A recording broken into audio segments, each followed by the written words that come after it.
Wait, before you decide this is just another strange fishing idea, take a closer look, because almost nobody notices what's different the first time they see it.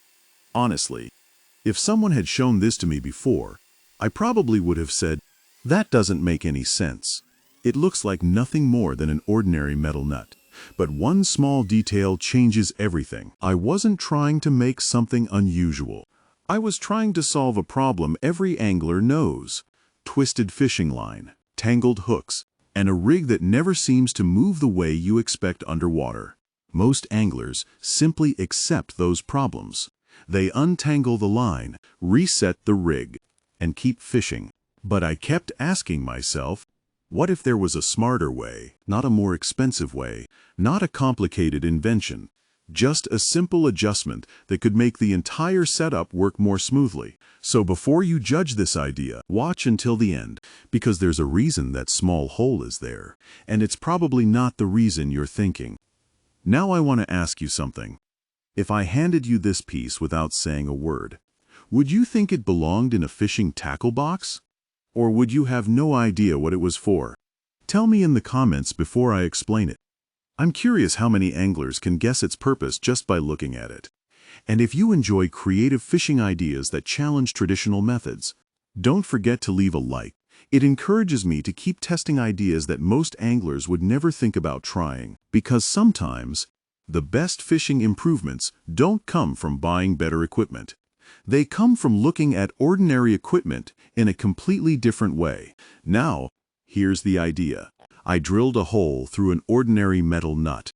Then I passed a small plastic tube through the center. Inside that tube, I fixed one eye of a three-way swivel. The other two eyes remained outside, giving me two separate attachment points for two hooks.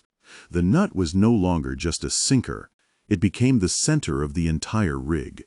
But the biggest advantage appeared underwater, because the swivel could rotate freely inside the setup.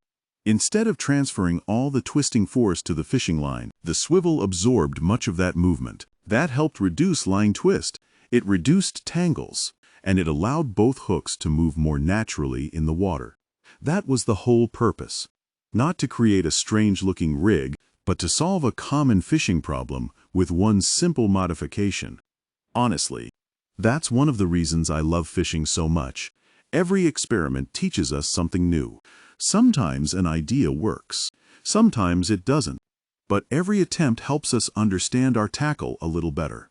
I don't believe every new idea is perfect, and I'm not saying this setup will replace every traditional rig.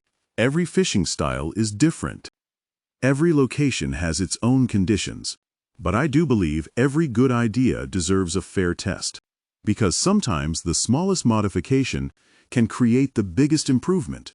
Now I'd really like to hear your opinion. Would you actually try this setup, or would you stay with the traditional method? Leave your answer in the comments. And if you've ever discovered your own fishing modification, share it below. Your idea might inspire another angler to catch their next great fish.